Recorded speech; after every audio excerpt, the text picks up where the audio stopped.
Okay. Hello, hello, everyone. I'm going to invite Allie. We'll get started in about 5 minutes. Thank you for joining us. Let's see here.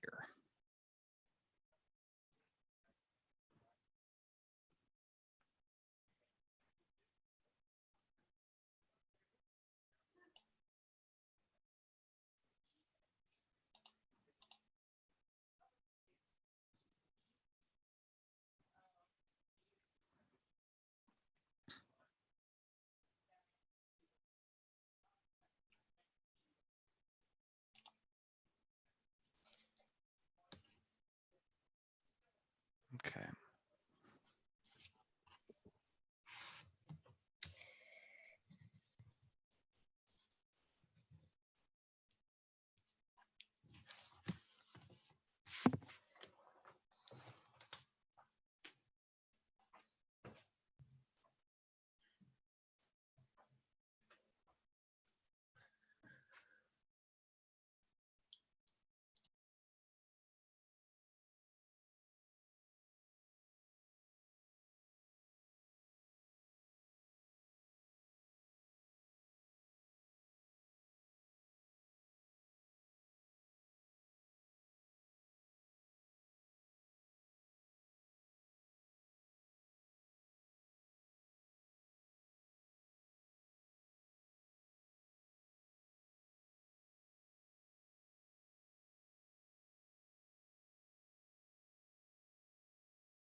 Hi, everyone.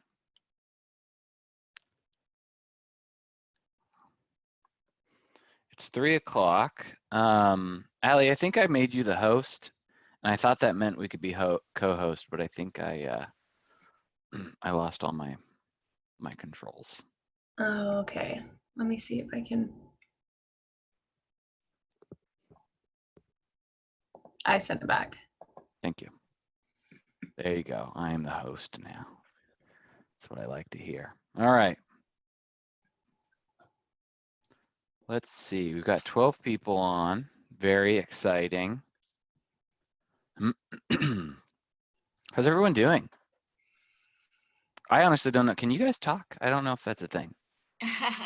We can talk. Yes. Good. Hi, Jennifer. Hello. Hi, Josh. Hello, hello.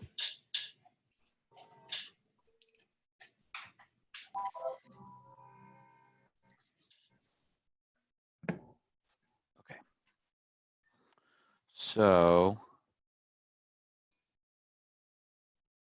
feel free to jump on, and video on, off, whatever. Oh, it looks like we're auto recording. Great.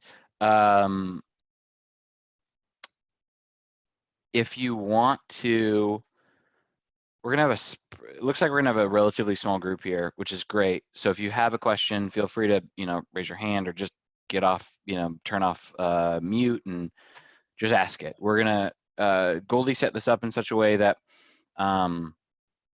we've essentially got the room for 2 hours with a whole hour set aside for Q&A. Between you and me, I don't think it's gonna, we'll probably be done with content in 30 minutes or so, and then we'll be here for as long as there are questions. So I don't think we're gonna take the full 2 hours.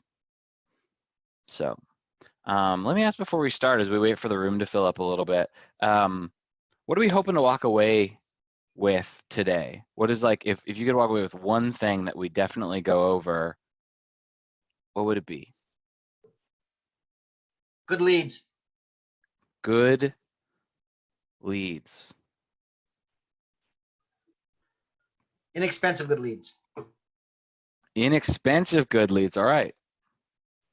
I've tried to do a Facebook ad and got partway through and struggle. So just knowing, I heard you guys were teaching it. I was like, I must learn. So I love it. I'm a brand new agent, so anything, any knowledge is great. Cool. There's some questions in the chat too, Josh. Oh, thank you for reminding me. Let me open that. How to write good captions headline. Okay, we'll definitely take care of that. I need leads. I love it. And I want to use what I have to get them. Okay, great. Okay.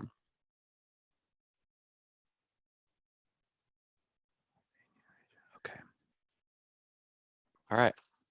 Well, let's dive in. I'm going to share my screen.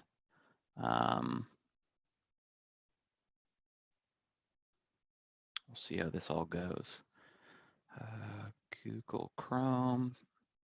Awesome. Let's figure out how to present. Can you guys see my screen still? Yeah. Cool. All right. Welcome to Facebook plus command equals $, $, $, $, $, $, and $. Really what we're going to be here to talk about today is this is the marketing title for the course, because Goldie and Cole did not believe that using command campaigns to generate leads through Facebook was a very sexy name for a class. So we went with this. But really what we're going to be talking about today is really just how to lean into the campaigns section of command, specifically the paid ads section, right? And of course, as soon as I launch this, I already am going away from my presentation. But when I'm talking about campaigns, I'm talking about this little megaphone icon here on the left-hand side of command. We'll talk a little bit about your dashboard today, and you'll notice that there are other tabs here: paid ads, emails, direct mail, social posts. We are here today to talk about the paid ads tab. Okay. Right. So overview. We're going to talk a little bit about why we are here talking about this, right? As opposed to, literally anyone else. Why the results team is here to talk about Facebook ads. We're going to talk about what a Facebook ad is, so we all have a shared understanding. We're going to go over some key performance indicators. So what you should be watching for on your ad, depending on what your goal is. How to create a Facebook ad. We're going to go click by click. Allie, actually, we're setting up this week's Facebook ads. Is that correct? I love it. And then we're going to talk about broadly how you can maximize your ads effectiveness, which will help us get to the inexpensive part of the good leads. We're going to briefly talk about other social media platforms that you might use. Remember, our focus today is Facebook. However, there are other platforms out there, some that you can use in Command and some outside, and we're just going to talk broadly about what the advantages and focuses of those platforms are. And then finally, so you got yourself a Facebook lead, now what? We're going to talk about conversion, best practices, all of the things that we've learned to really, because I think we can all agree that leads are great, so long as you can convert them at a consistent and predictable way, right? So we'll talk a little bit about that. Nope, we're skipping ahead. Okay, let's talk about why the results team is here teaching this class. Our team has slowly been transitioning over to Command for about a year now. And one of the areas that we dove into early on were Facebook leads. It was very intimidating at the time. It was, we really, we essentially got ourselves scared. And Jennifer, we like you, we got halfway through and realized like, oh my gosh, like I don't know what this is, and I don't know what I'm going to do when it's live. I don't know what this is going to look like. And so finally we said, you know what, we're going to stick with our open houses, and we're going to stick with our for sale signs and flyer boxes. And guess what? The last couple of weeks and months have been a little weird. And so, you know, the primary way that we were getting leads from our listings, which were open houses and sign calls, overnight seemingly disappeared. And we knew that we had to pivot. And one of the ways that we did that is I sat down with Allie, who is our community coordinator, and said, listen, I know we didn't hire you for this. However, we need someone who is a little braver than I am to dive into Facebook ads and learn the ins and outs of this. So Allie, when did we start? When was our first Facebook ad? Was it a month ago? 5 weeks ago? Does it show you the date on here? It was probably about 5 weeks ago. Oh, we launched the first one on the 28th of March. So almost exactly a month ago. And we did, and even before then, we did a lot of research. We're research heavy on our team, and we just decided we're just going to dive in. And over the course of the last 30 days, we've generated. You can kind of see these numbers here, and I don't show that. I mean, I don't say all this to. I'll steal a line from Tony Robbins. I don't say this to impress you. I say it to impress upon you what the potential of the ad platform is. We've generated over, I'll go back to the dashboard actually, because that gives us a better overview. We've generated just under 200 leads, so 194 leads in 30 days. I would love it if we could get to, Allie has the goal of generating more than that next month. I'd love to be able to get to the point where we're doing 100 a week, and then, you know, continue to build from there. So we've seen some really great, this is bigger than open house numbers. Surprise. We were not generating that many leads from open houses, even when we were doing, you know, 2 to 4 open houses per weekend. The value of the Facebook ad platform is that it really is a passive lead generation. You know, Allie, how long does it take you to set up a Facebook ad, do you think, at this point? 10 minutes. Okay, so 10 minutes. Okay, let's pad that out, right? Because you're very good at it. So let's say it would take me 30 minutes, right? But even 30 minutes, and I'm generating, you know, some of our later, you know, after we started learning best practices, our later ads are generating between 40 and 60 leads in the matter of 10 days, which is, again, way better than we ever got through open houses. So we are here today to kind of share what we've learned and kind of pass that on to you guys, because I truly believe that we were able to get where we have gotten with Facebook leads because of the culture of sharing within KW, especially the KW Command and Command Your Conversion Facebook pages, and the awesome videos that are available on KW Connect. And I would love it if our office or our market center could come together to create a kind of masterminds around best practices of Facebook ads and kind of share wins, and not only about generating the leads, but converting them as well. Because as we know from Shift, generating leads and converting those leads is our #1 focus right now. Okay. Let's do an overview of Facebook ads. When we talk about Facebook ads, I actually pulled up an example before we started here. Understand that when we talk about Facebook ads, we're talking about it for something very specific. We're not talking about Facebook posts or business pages or personal pages or boosting posts or anything like that. A Facebook ad looks like this on a viewer's wall. We've got the business page that created the ad up in the corner here. We have the, oh, I'm gonna get it wrong. Allie, it's main copy is what this is called. Yeah. Main copy here, which is just a short sentence or two that provides some context to the picture, which really, to me, is the main grabbing feature of your ad.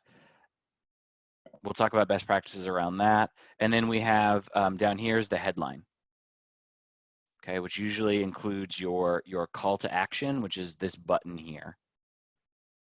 Our goal is to create compelling content here so that people click this button. That's the game with Facebook ads. It is, and another thing that I want to point out, and again, you can see this just appears on my feed, my main feed. As anyone scrolling through on their phone or on the desktop, it's just going to appear there, you know, nestled in between, you know, someone who you went to high school with, sharing their political views, and some killer recipe videos that your neighbors are sharing. So it's going to show up right there in the feed, okay? Notice that this is different. Here's our results team page. Someone could theoretically, if this will say the results team, if we post this, someone could theoretically click this and go to our page, right? But that's not necessarily the goal of a Facebook ad. So just know that the end, I mean, you may direct people back to your page, but it certainly isn't our end goal. But people may end up on your page. That said, this is different than, you may have heard of people boosting posts. There's a button here on all of your business pages. You can boost a post to reach more people, which is, I guess, a form of advertising, but it's different than what we're talking about here. Okay. Do we have any questions about what a Facebook ad is or isn't, or so we're all on the same page? Okay, great. I love it. Next, I want to talk about key performance indicators. And what I mean by that is how we judge the effectiveness of a Facebook ad, right? We always have to have metrics, in my opinion. I believe we always need metrics to know whether something's doing well or not. Certainly our goal at the end of the day is to generate business that closes. But that's not always the case, and we'll talk about some cases where we might judge things differently. But ultimately, we know that real estate happens in cycles, usually of about 90 days. So we definitely don't want to judge the effectiveness of a 10-day Facebook campaign based on just closed units alone, because often, you know, our goal is more immediate than that. So there are other key performance indicators. I'm going to warn you, there's a lot of acronyms coming your way. So get ready. There will be a test at the end of this also. So here's key performance indicators, the main ones as it relates to Facebook ads. Key performance indicators are also known as KPIs. So you may have heard that term. The first one you're going to see on command in campaigns is cost per mille. It's CPM. So how much money did it cost you to get 1,000 impressions? I'll go through and why you would want to focus. I'm going to go through all of them first, and then we'll focus on why you'd care about each of them. The next one is cost per click, which is CPC, which is how much money did it cost per person who clicked on your call to action, that little button we looked at. And then finally, there's cost per lead captured, which is how much money did it cost per person who filled out your lead capture form. Okay, so why would I care about this? If what you're trying to do is build brand awareness and like spread your message, what you care about is how many people saw your ad, right? So if your focus is building brand awareness, you care about CPM. If your focus is building engaging content that causes people to either comment or share or like, that's, yeah, the thumbs up, that you'd probably want to focus more on CPC. If your goal is lead generation, right, getting contact name and contact info of people that you can then reach out to, what you care about is your CPLC. Now, before I go any deeper, before I go deeper, I want to show you where you'll find that. So when I click paid ads,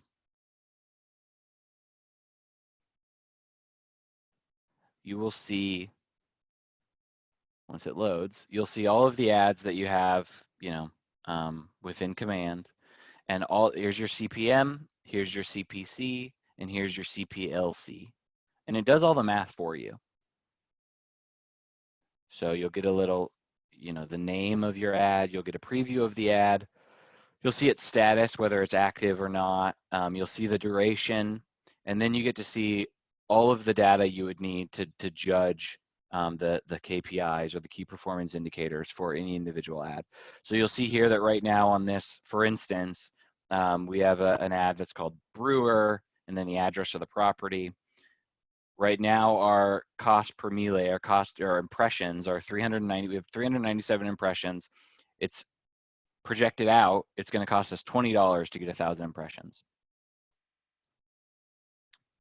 Okay. We have 33 clicks, which means we're paying about 24 cents per click so far, and 7 leads, which is $1.14 per lead.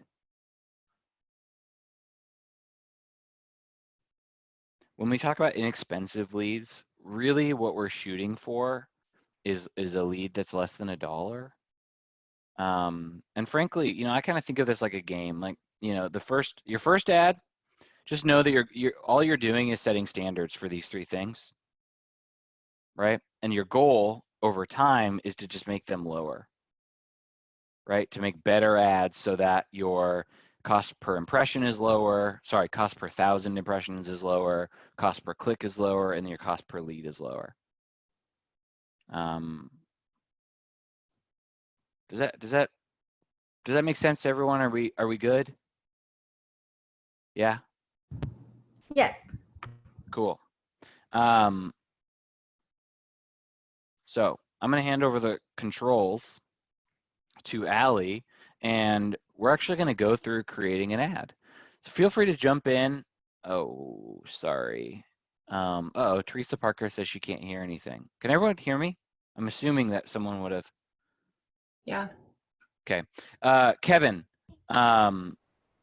Kevin Berg asked how many of the leads have converted into clients. We will go into that later on when we talk about the conversion. So remind me to come back to it if I don't.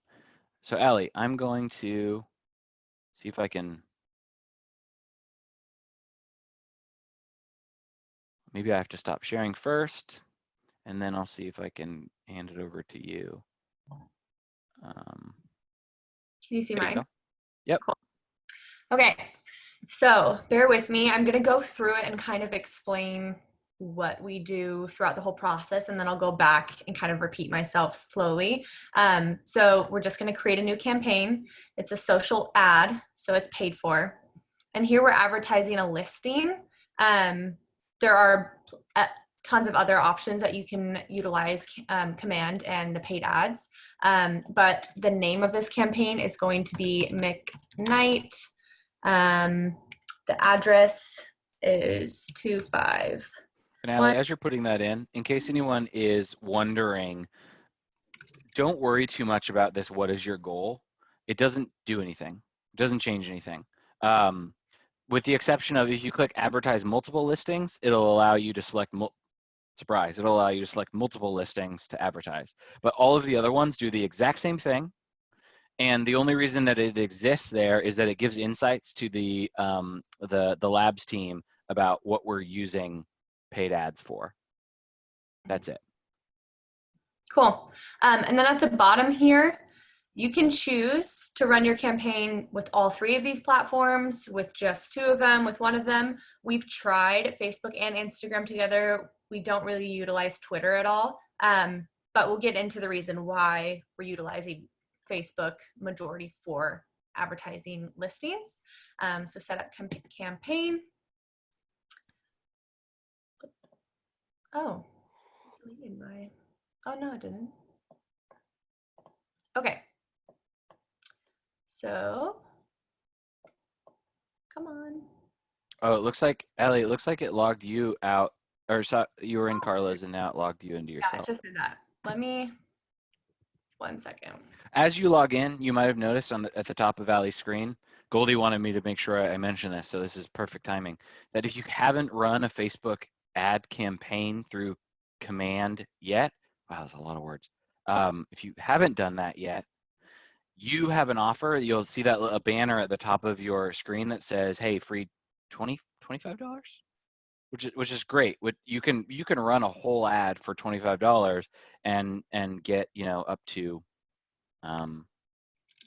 get leads out of that. All right, give me 1 second. I have to redo everything I just did. You're totally fine. Hey, Teresa, can you hear us yet? Are you in here? Yeah, I think she might have left. Okay. I don't see her. All right, let me share my screen again. Okay, so it will then take you, once you click create campaign, right after that last screen I just had on here, it'll take you to this screen. We just launched this listing today, so it actually won't pull up here if I'm searching for the property address. So it normally takes like about 8-ish hours. So if we launch something in the morning, I usually don't create the ad until later in the day. Or if we launch something in the evening, I'll create it in the morning. But it won't pull up here, but you would just search the address right here and click on the listing, but I don't have one right now.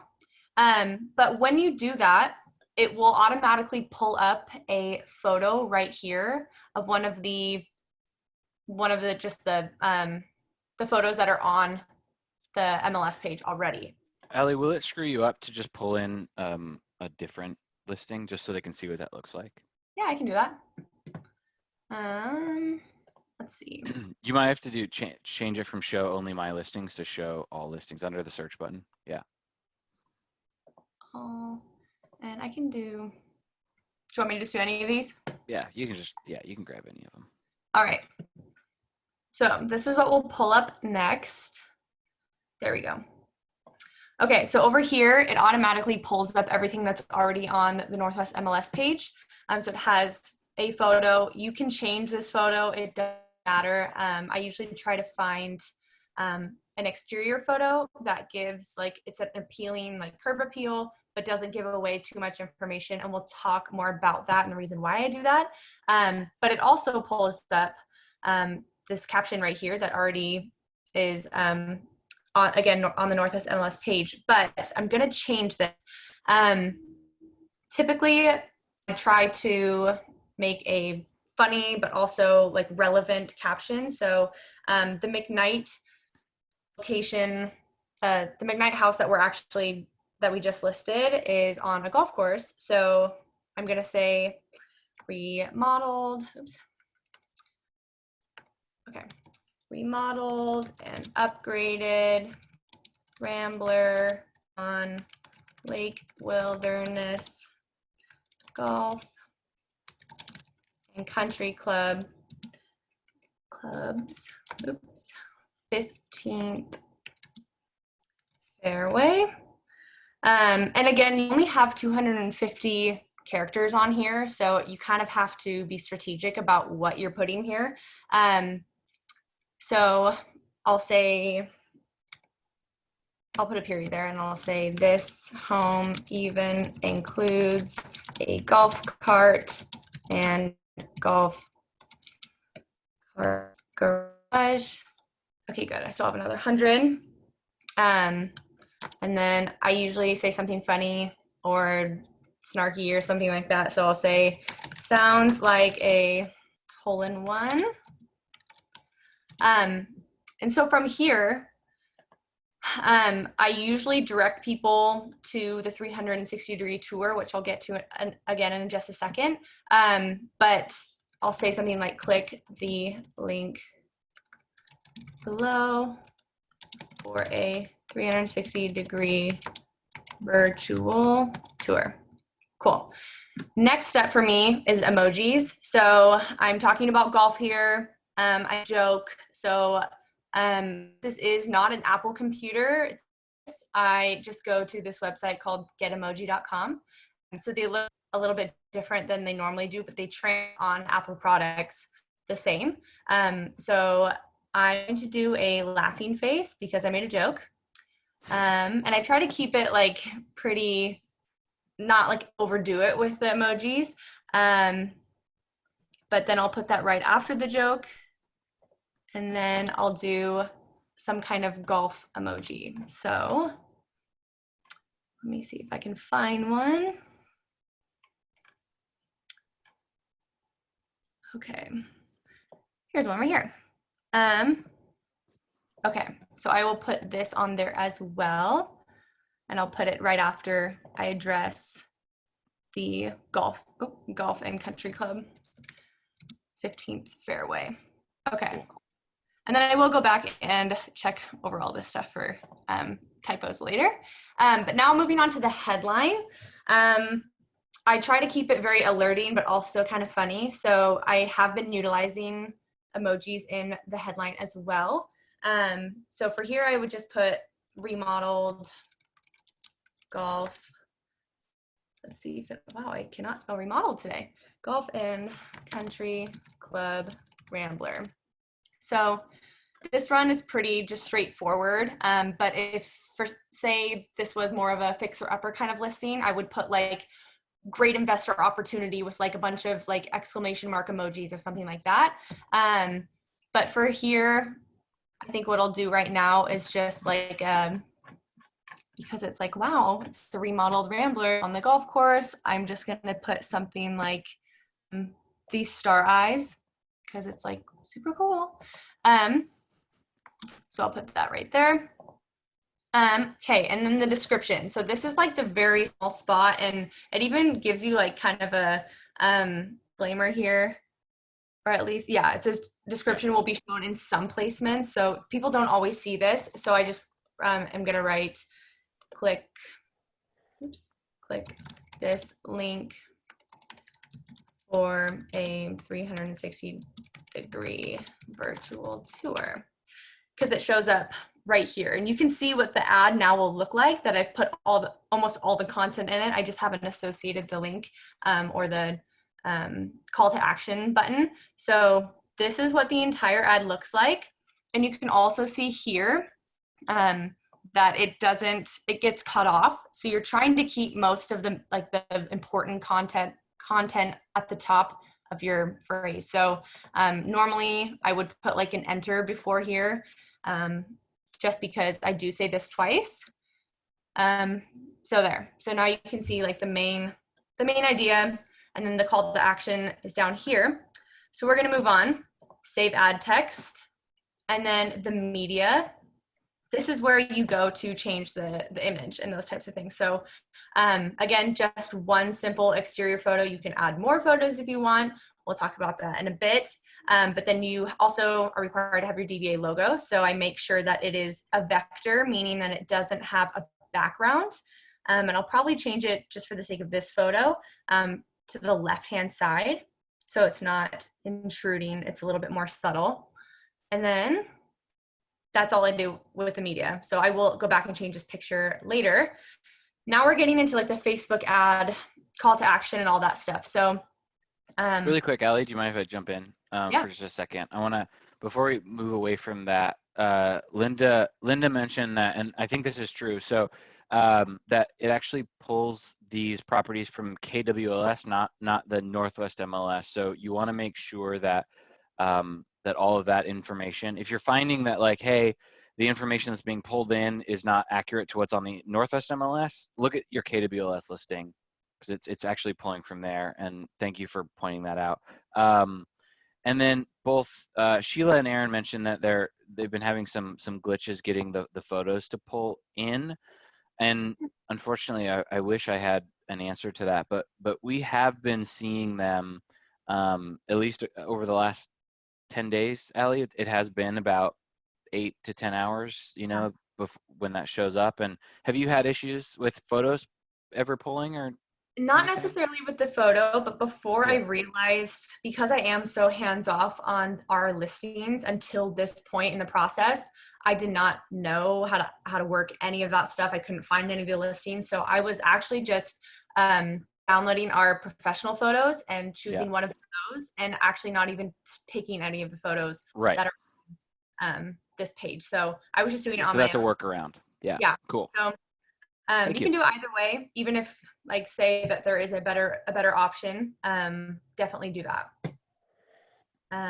Okay. So So moving under on. media, what you're saying is under media, if everything else pulls from KWLS, I can go just to the add media and add the photos myself. Yes. So for here, I can actually delete this image if you click these 3 dots, or change the image. This just automatically pulls up when I associate the listing to the ad. But you totally can completely customize it. It just associates the listing to the ad. So yeah, I would delete this image and see if I had deleted it, it would pull up all of these other images that are in the listing as well. But normally, let's see right here, I can add images here. So that was choosing from the listing.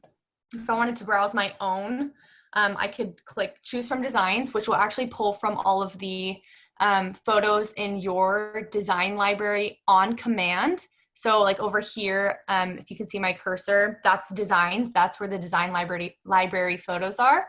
But if you wanted to upload one from your computer, you would click upload images, and then you just click here and it'll pull up your files. So actually, Allie, I'm really glad that you're looking at this. You can also see that you can add a video from here, right? And two things that pop up that we'll talk about more later, but it'd be good to see. There was that option there to add more media or something like that, you know, whatever that word was next to the photo. Add more. Add more. Okay. Notice that we're not doing that. We stick with one photo, and we'll talk to you about why later. Just remember that we're sticking with one photo and not all of the photos that we have for a listing.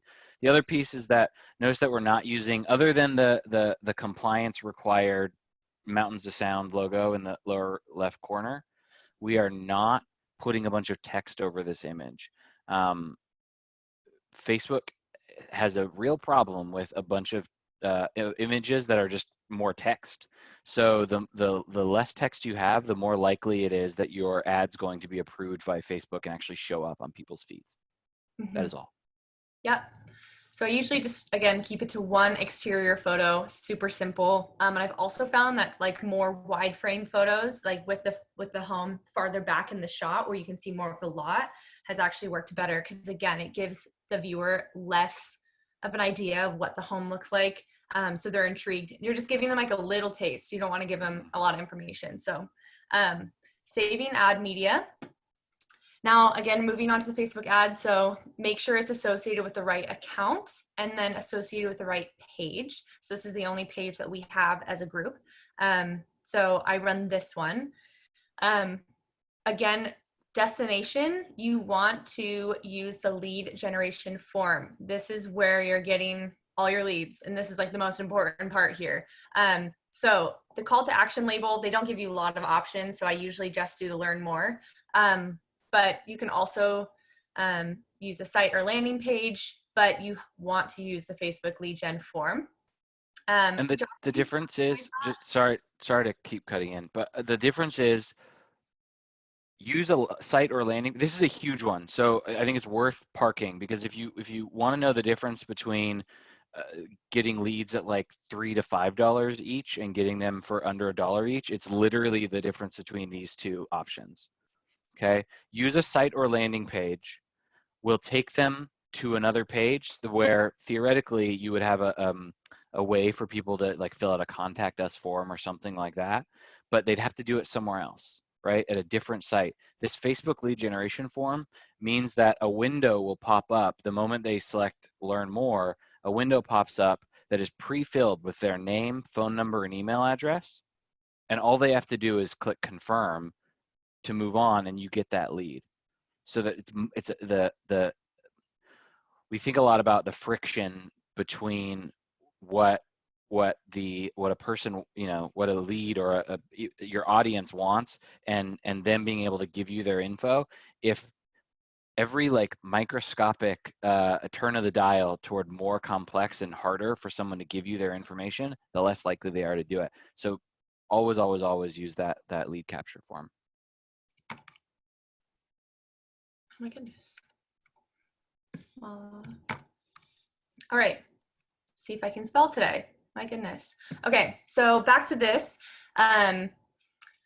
So the destination, you want to take them to a very specific landing page for the listing and the listing only. So we've done a couple different tests on where we're bringing the viewer or the audience.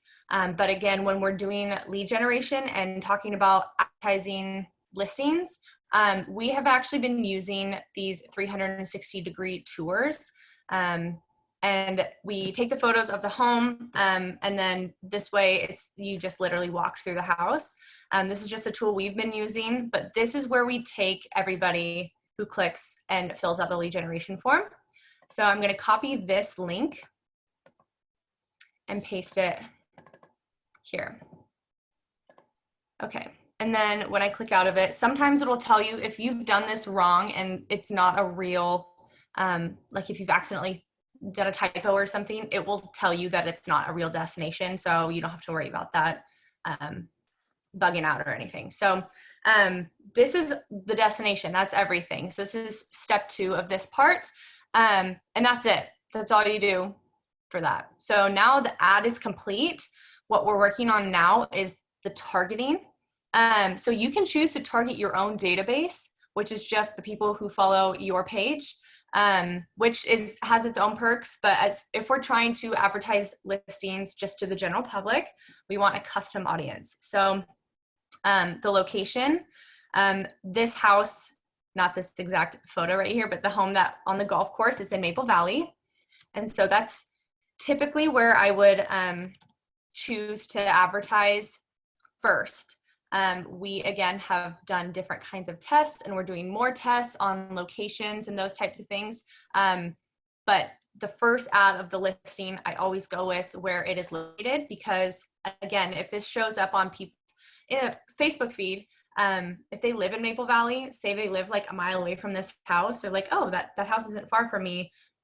People like to look inside other people's homes, especially if they're local and they know where that house is, or they know the area well. So I usually, again, also do 30 miles. I just found that I haven't really played around with this a lot, but I've always done 30 miles. So you can add or change the interests and do like more specific targeting. I have not done a lot of this. I have done this with Google AdWords, but that is a whole other beast in its own. So that's it. I've just done Maple Valley. 30 miles radius, that's all. So one of the things. Can you go back to that really quick, Allie? Yeah. It's just turned off. I'm gonna try to read. So target my database just to. It's connecting again. Sorry. My database actually targets the database in command.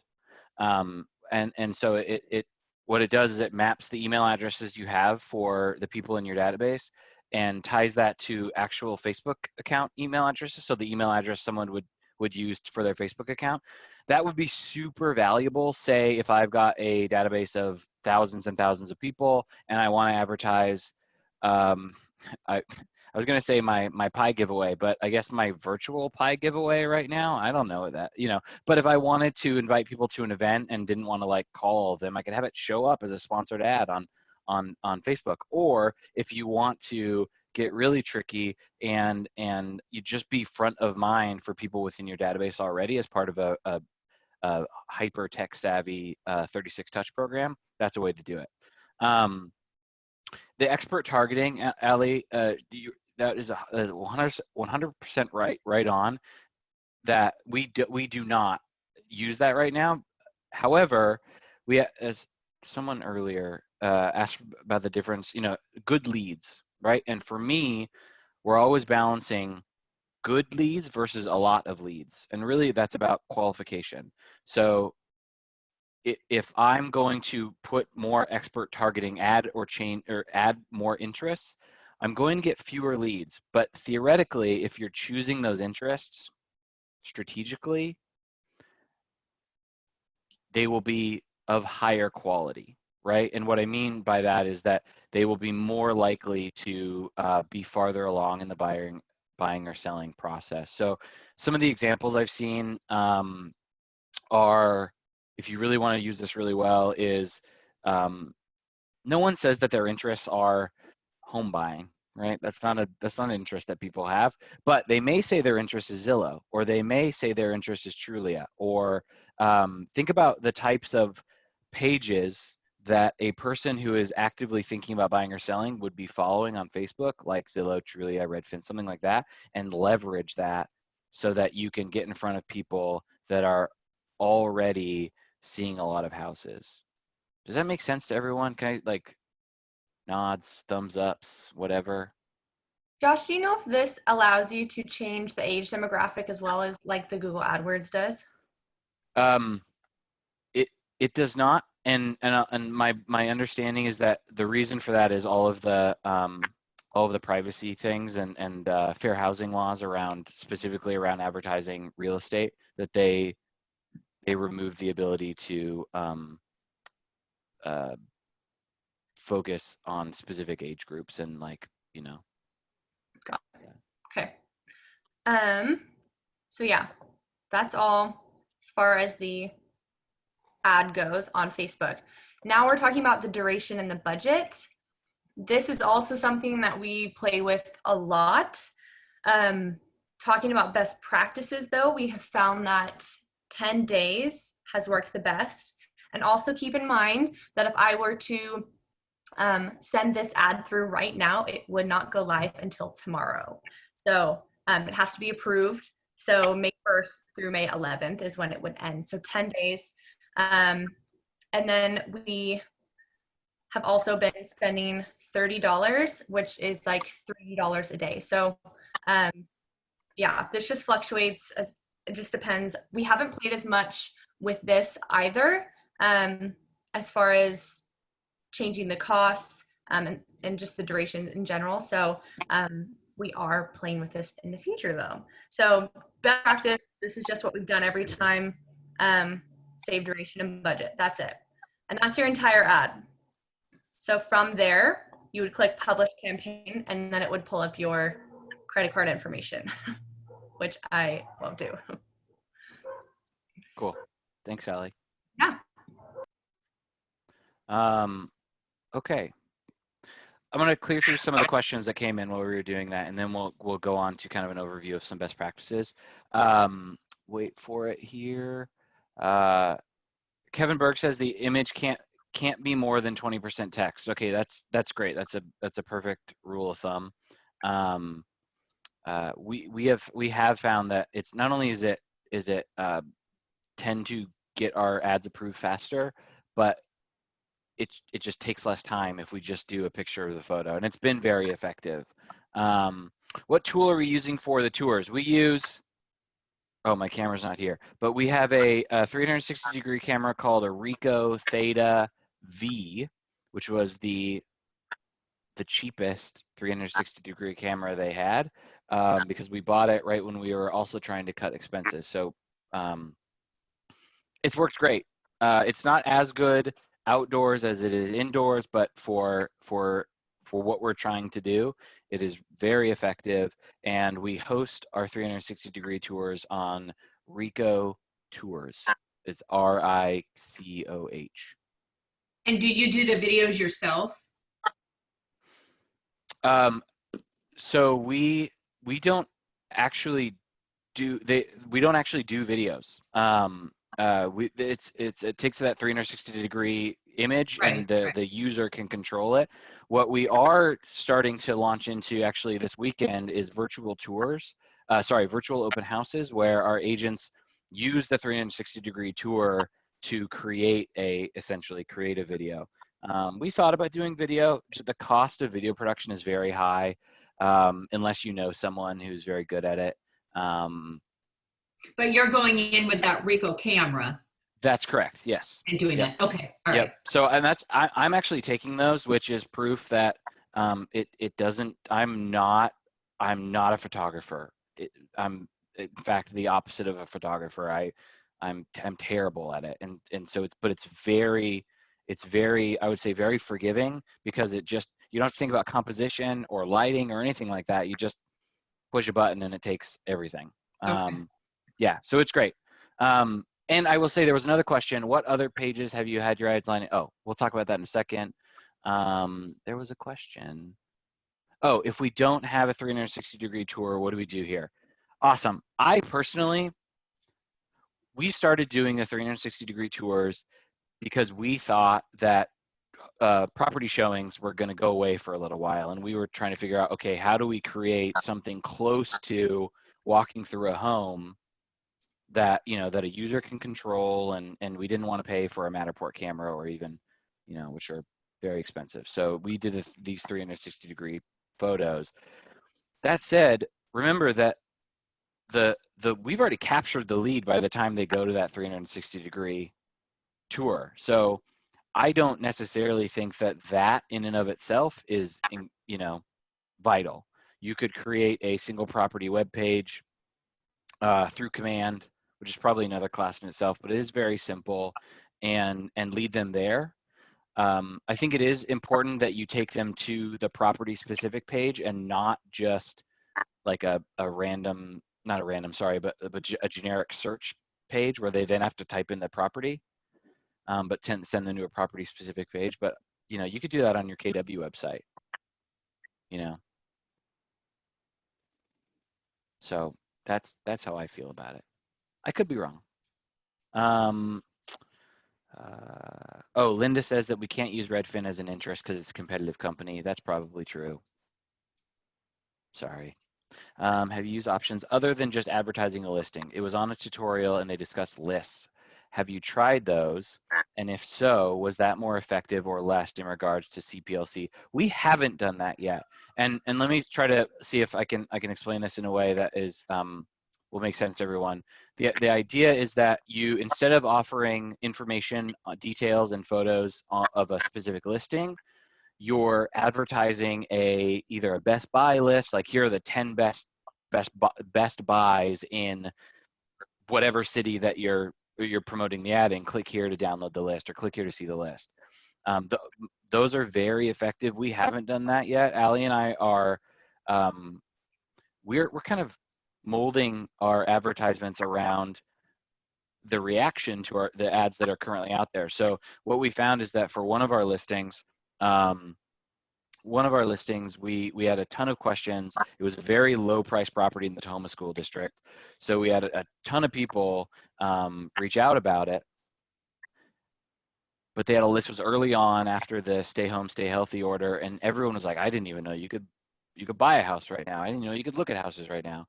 And talking, this headset's just not working. What we talked about is creating here's how you buy a house during during stay home, stay healthy. Download our guide, right?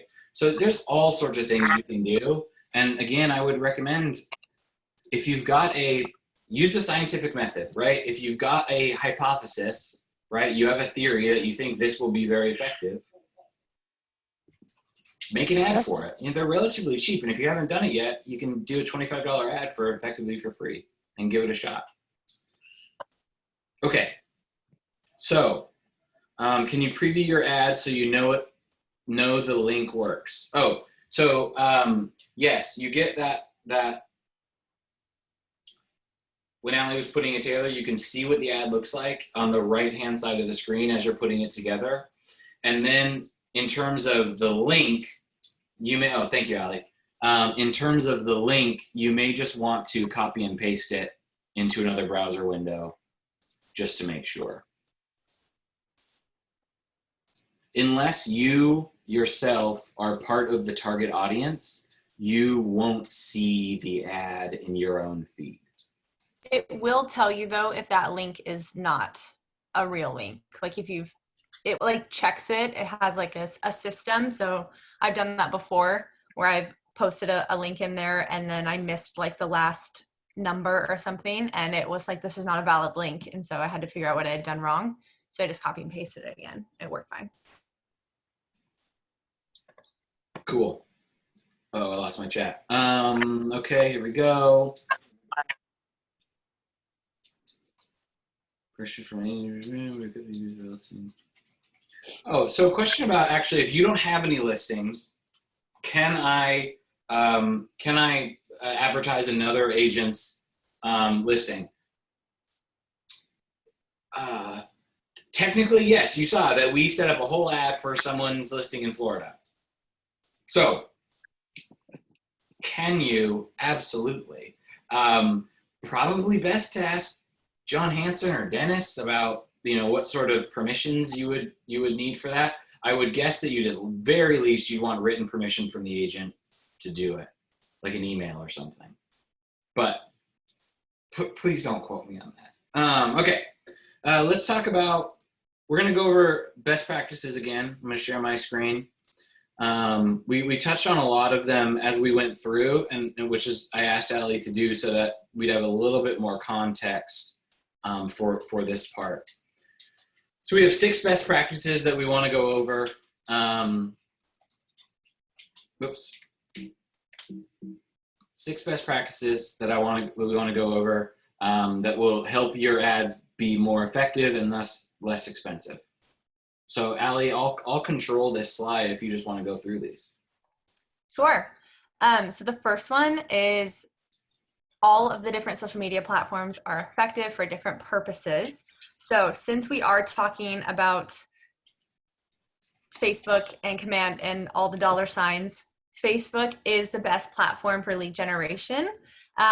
Google AdWords is another paid platform that you can use through Command. So is Twitter and so is Instagram. And we'll talk more about those platforms a little bit later on.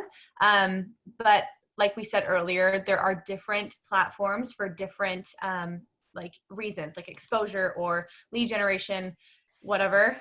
So ultimately use Facebook for lead generation. That's the one that we have found is the best. And we'll show, I didn't show this off earlier, but we did try an identical ad on Facebook and Instagram. And we were generating, that was probably our best performing in terms of a cost per lead on Facebook.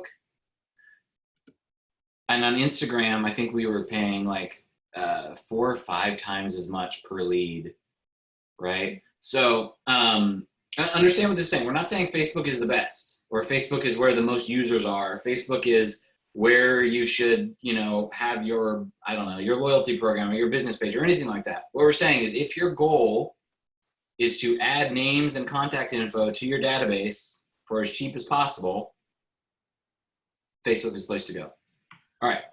Or just saying from there, our tactics are with lead generation work best on Facebook. Yes, perfect. Yeah, thank you for saying that. There are obviously other strategies to approach Instagram, which I would assume Instagram and Facebook would be the top generating like lead generator platforms by far. But if you are trying to go into Instagram, I would completely restructure how we're going about these ads. Yeah. So yeah, we can Okay. go into more of it. Number 2. Number 2, tap into what we already know about our industry. People love to see inside other people's homes. So leverage your listings for ad content to generate the most leads. So yes. So is this the slide you want me to talk about, the exterior photos and those types of things? I think so. Maybe we might double dip a little bit, but yes, that would be a great thing to talk about.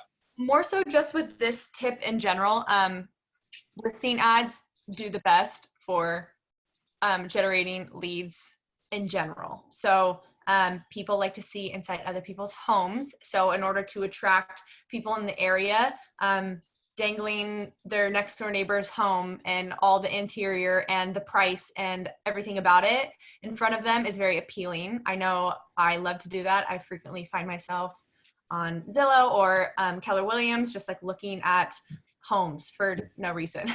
But it's just interesting. And so people like to see that. So definitely leveraging listing ads for leads is a big thing. But I think the next slide actually talks about that exterior photo. Cool. And there was a question earlier about what other things have we tried to promote through these ads that weren't listings. So Allie, correct me if I missed one, but we tried to do one that's just a generic KW app ad. Search for your home, search for your new home from the comfort of your current one, things like this, download our app. We got literally one lead out of it, and it was someone who was already in our database who we were very grateful for. That was a $30 lead that we already owned. We also did one that was more of our COVID-19 virtual services landing page, which was full of excellent content, and we had a lot of click-throughs, but nobody actually filled out a contact form. Mm-hmm. So I think, are those the only 2 that we've done that weren't listings? The one you were just talking about, are you talking about the Google AdWords one? Mm-hmm. Yeah. So the 2 Facebook ones that we've done that aren't listings are the Keller Williams app, and then the other one was actually our sellers advertisement. Oh, thank you. Yeah. We're telling people, if you want to sell your home, like go to this page on our site to get an estimate, and from there, we were asking for, again, the lead generator form, getting people's information, and then our agents were reaching out to them. We got 9 leads from that. Same duration, we paid $30 for it, but we were generating like $3.33 a lead. So that's significantly more than the listings. So yeah. Okay. Number 3. So here is the slide I was just talking about. So tease your audience and show just enough to make them want to see more. So use a single exterior property photo in your ad. We've run a couple different tests with this. I have found, like I said earlier, that the best practice is to post a photo of just the exterior, and even if you can, an exterior from a distance. So like wide angle, just because you are giving them less in that photo. If you are giving them multiple pictures, or especially interior photos, they have no reason to click on that call to action, because they've already seen inside and they've already decided they're not interested. So even if they aren't super interested in the exterior, they might be interested in the interior, but usually not the other way around. So we tried multiple photos, did not do as well. We tried interior photos, did not do as well. And the one that we have gotten the most leads on was 67 leads for $30. And it was a photo. This house is kind of set farther back on their lot, and they have almost like a gravel driveway and a ton of trees. And that photo was taken really far back, and they got a really wide view of the lot, but you can't see much of the house. The lot just looks really pretty, and there's a house on it. So you're not giving them a lot of context there. You're just telling them what they like, a little teaser about how amazing it is and what a specific great feature about it is. And then they're forced to then give you their information in order to see more. Okay, ready? Yeah. Oh no. There's a secret fourth best practice that we're never going to be able to share with anyone. Don't worry, I think that's a typo. I don't know.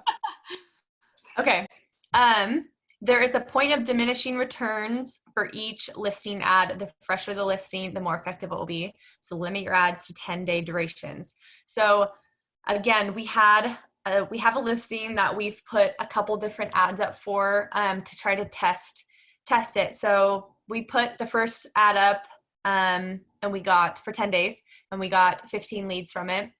And then we just posted the same exact ad again for the same amount of time. And by that point it had gotten stale, I guess. And we did not get near as many leads. We got 6. So we put it out same amount of time.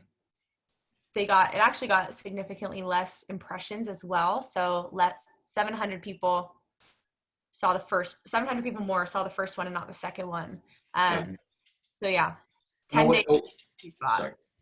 A way around that we're actually testing out right now is to change the geographic targeting of a listing. So instead of just rerunning the same ad in the same area, rerunning the same ad but in a different city. And that so far, that's going well. It doesn't seem to be on track to perform as well as the original, but it's still performing better than that second run that we did. Yeah. Okay. That listing is in Auburn, and right now we're trying it in Maple Valley and Kent, just to see if that does any different. But we also cut the duration of these in half for 5 days. But even if you just look at the averages, they're still not performing as well. Yeah. Cool. Your marketing copy matters. So again, this is just going into all the text that I completely misspelled in the process. But your headline should be short, informal, funny, alerting. When in doubt, use emojis. So you can use emojis and headlines here. With Google AdWords, you can't. So just a heads up. But for Facebook, you want to be alerting, like that's the biggest text that they see on the screen. So I find that using emojis instead of like punctuation, so using emoji question marks and emoji exclamation marks, those are like alerting. You want to capture their attention with that. If the photo doesn't do it already, you want to try to capture their attention with the text. So I was just being very straightforward and vanilla in the beginning. And then I found that if I was like being funny or using emojis, it usually performed better. So the main copy, which is like the bulk of the text at the top, should highlight the sexiest parts of the property, the good school district, desirable features, and the pithy twist. So like in the listing that we were just going through, it's on a golf course. It comes with in a golf cart garage. So those types of things are very appealing about the home. But then, like I said, afterwards, I'm a golf pun. So hopefully that resonates with the majority of the audience.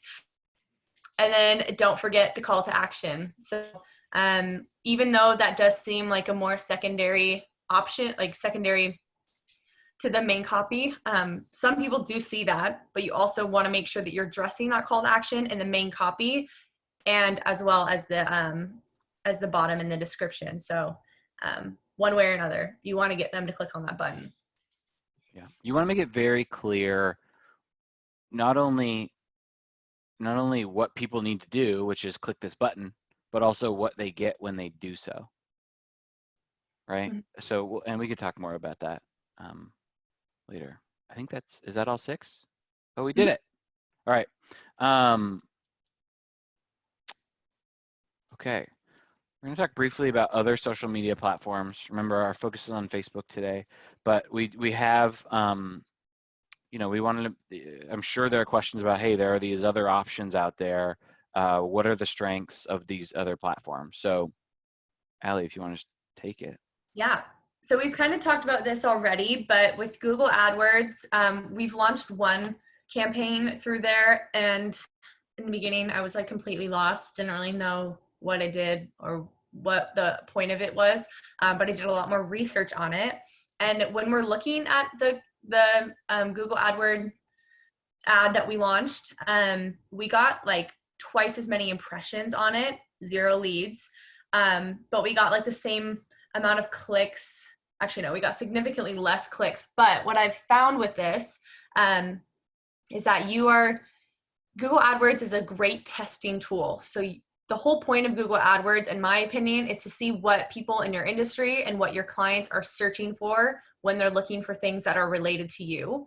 So if they're looking for homes for sale in Maple Valley, you want to, this is like a whole other format of an ad. So when you go through and you create it, it's very different than the Facebook ones. You kind of have to play around with it, but it allows you to utilize a lot of keywords like hashtags almost, but they're not hashtags, but they're just words that are related to the ad. So I would put things like real estate and Maple Valley and the results team and Keller Williams as like relatable verbiage. But yeah, we got a ton of impressions. And so from there, I have found that all of the words that I used were what our clients are searching for. But say if I used a bunch of irrelevant words, our impressions obviously would have been a lot lower, because then it would pull up our ad in a relevant situation. So if someone typed in McDonald's near me and I used McDonald's for some reason, it's irrelevant and nobody would click on our link because it doesn't relate at all. So yeah, awareness, impressions. Yep, so that's Google AdWords. I'm learning lots about it because it's completely different than Facebook and Instagram for sure. Instagram, I'm an avid Instagram user myself. It is the social influencer platform. So when I think of Instagram, I think of like all social influencers. I think of celebrities. I think of bloggers. I think of athletes and those types of, I think of singular person accounts. I don't think of like big brands. So great for building your brand and showing behind the scenes content. But when we're saying your brand, it means you as the agent. You're fine. But you as the agent. So what Instagram is great for is for providing behind the scenes content and becoming relatable to your audience and your clients. They can't relate to a house. They can't relate to a remodeled kitchen. But when you're posting photos of you at your kid's soccer game, or you're posting, I don't know, photos of you at the gym, like they can relate to those types of things and they become attached and connected to you through a social platform. I know, like, I feel like I know Justin Bieber because I follow him on Instagram and I feel like we know each other, but obviously he does not know me, but I know everything about him because he posts everything on social media. So maybe don't be that exposed on social media, but I have found that a lot of influencers, when they talk about this on Instagram specifically, 80% of relatable content is like their sweet spot. 20% of their business content is also a good balance. So people want to know about your business and your brand, but they really want to be able to relate to you majority of the time. So using Instagram for that purpose is very important. We haven't run as many ads for Instagram just because it is its own beast and it's much more about aesthetics and just being relatable and like personable. But that is on my list of things to be testing to try to figure out how we can, that's a huge market. It's a huge industry and it's also connected to Facebook. They are owned by the same company. So you can do a lot with the two of them together.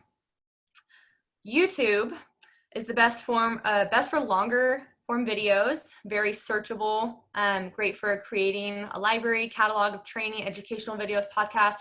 So we've just started utilizing YouTube because that is a world that we find value in and we really want to dive deeper into. So education, podcasts, all those types of things, I know Josh likes to do, and we just like to utilize a lot. So being able to post, we use YouTube right now more so just as a platform and a host to hold all of those videos.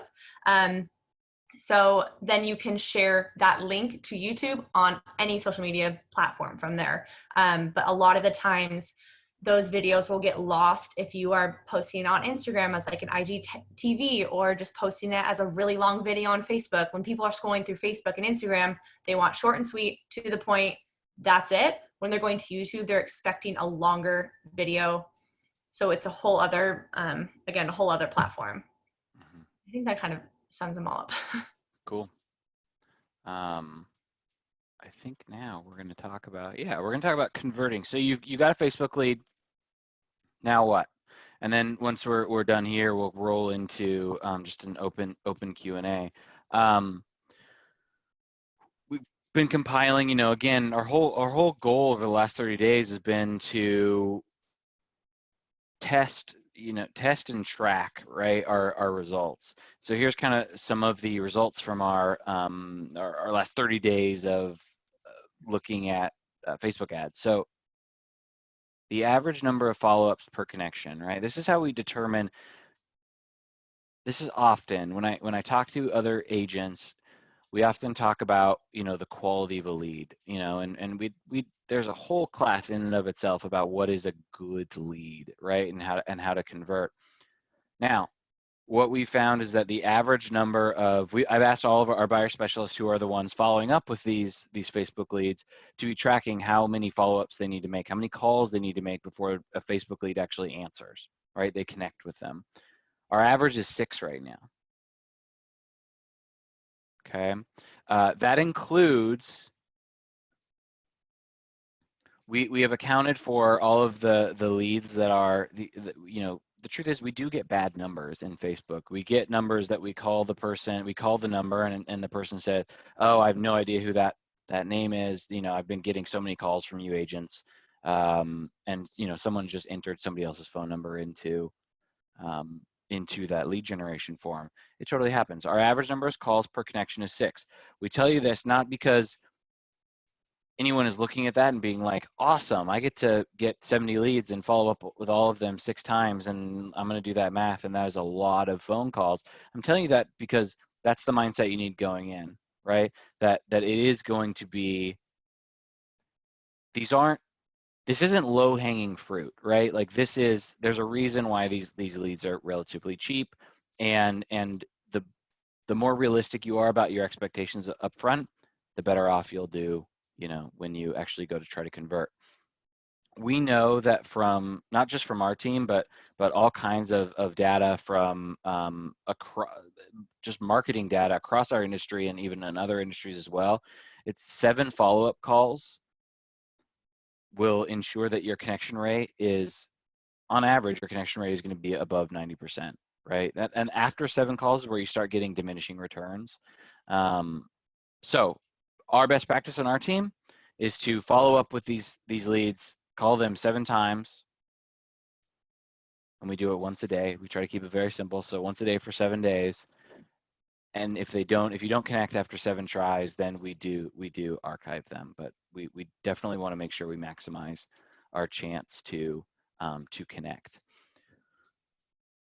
Based on the number of leads we've received, we need 32 leads to set an appointment. And remember, this is a 30-day sample. So this does not include all of the people who are at the very first stages of their home search process. Over time, as we consistently get into relationship with these people and continue to provide value to them, I believe we'll see this number go down. So we'll need fewer leads per appointment set over the course of, let's say, 12 months versus immediate appointments, right? Because that's all we're looking at with this 32 number. And according to, we haven't actually, it's been 30 days. We have not had a closing from our Facebook leads yet. Now, looking at MREA2,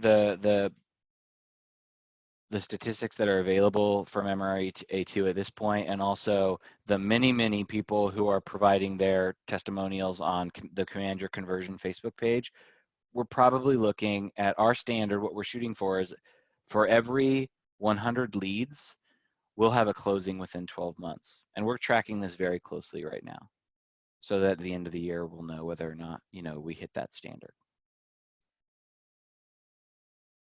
I'm going to stop sharing now. What kind of questions do we have? I haven't seen any new ones pop up in the chat. Okay. Yeah. So Aaron has a great question. I know this is a different conversation, but where would you recommend learning about follow-up scripts? I was on Command Your Conversion and I've created an 8x8 based on that.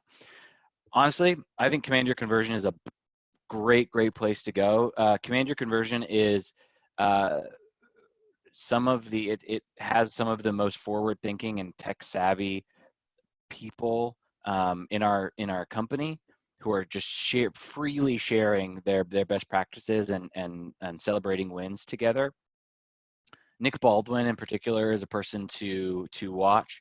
I know Facebook is not a great platform for searching, old content, but he has relatively recently shared his personal smart plan for converting Facebook leads. I'll try to get a hold of that and send it to Goldie so that she can get it out to you guys. Yeah, I literally saw it earlier this morning, but so I'll see if I can recreate that. Oh, so we had 2 questions I wanted to follow up on. Let me share my screen again. Okay, let's go back to paid campaigns. Jennifer, you asked a question about what happens if I want to pull my ad's been approved, it's active, and I want that to stop for whatever reason. All I have to do is click this little 3 dots here and say stop campaign. Okay, piece of cake. And it's relatively quick. You can see we actually did that on this one here. It pauses it.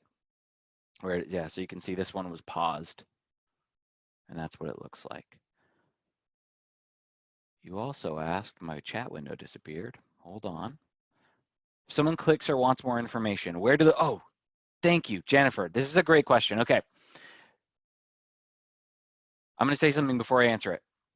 There is a huge gap, in my opinion, in where Command is today and where it needs to go in order for this to be a super robust platform, especially for teams. If you're a solo agent, this is a little easier.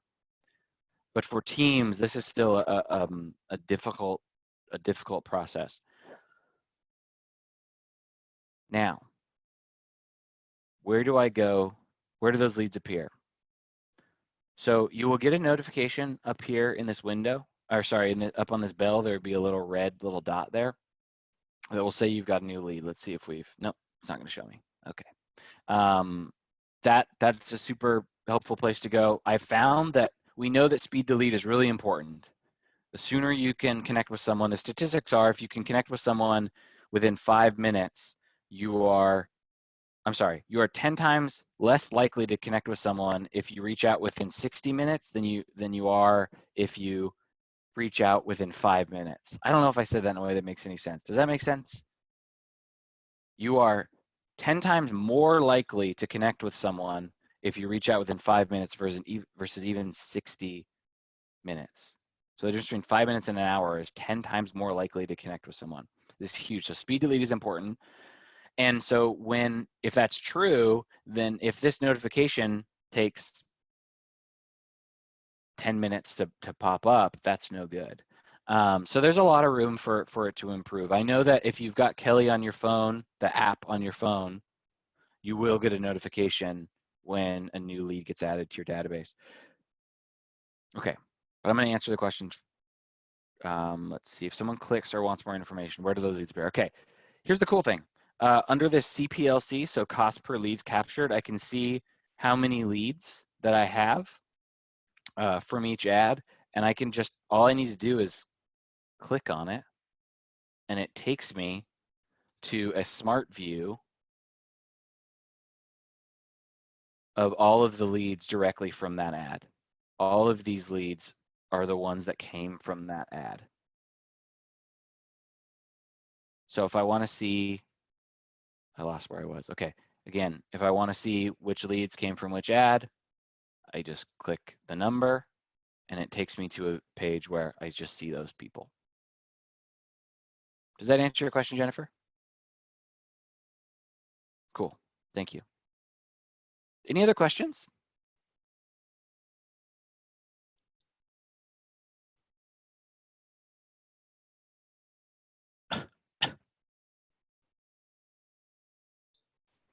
So I think that about does it then. Ask a quick one. Oh yeah, go for it. If you're archiving your people after 7 days, are you putting them on some kind of search? So if they were looking in, say, Maple Valley, are you doing like a Maple Valley search just so they get some properties from there, or? That is an excellent question. Let me show you what we've been doing. Yeah, that is. Thank you for saying that. So one of the things we've done over the course of the last 30 days is that, because what we were doing is following up with 7 days, and if they didn't connect, then we would just immediately archive. Now we are doing something a little bit different and putting them on. I am immediately setting them up within, putting them in the neighborhood around the property that they originally inquired on. Okay, and then we're putting them on a smart plan for a bi-weekly neighborhood. What is it called? Bi-weekly neighborhood snapshot, neighborhood campaign, whatever that smart plan is. It's built in. It's one of the defaults that you have available to you. Thank you. Thanks, Ben. Bi-weekly neighborhood nurture. So what that does is, yes, it puts them on every 2 weeks they get a little bit of a drip campaign from us. And our sample size isn't large enough that I can tell you that X number of people have converted after those 7 days because of that drip campaign. But we know that the more you stay in front of people, it is a numbers game. And for us, it's the balance of, I'm certainly not going to ask our buyer specialist to follow up with 100 new leads per week in perpetuity. Eventually they'll revolt and unionize on us, and I can't have that. So, good question. Thank you. Any others? Did we answer everybody? I have my list. Was there anyone who's watching this and sat through almost 90 minutes waiting for us to talk about something that we didn't talk about yet?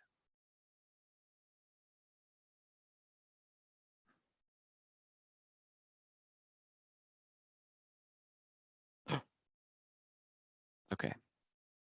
Thank you, everyone. I hope you all have a great, I was going to say weekend, but it's only Thursday, but who's to say? You can enjoy it. There's no such thing as weekends anymore. So, whatever, enjoy it. Thank you for joining us. This was so much fun. And be sure to tell Goldie and Cole that we did awesome and that you want more content from the results team. So just send them texts, call them, email, send them letters. I don't know. Just start a campaign around this, and we'd love to be back. All right. Thank you, everyone. I'm gonna end this if I can figure. Oh, I'm still sharing my screen. Here we go. Thank you. Thanks, you guys. Goodbye.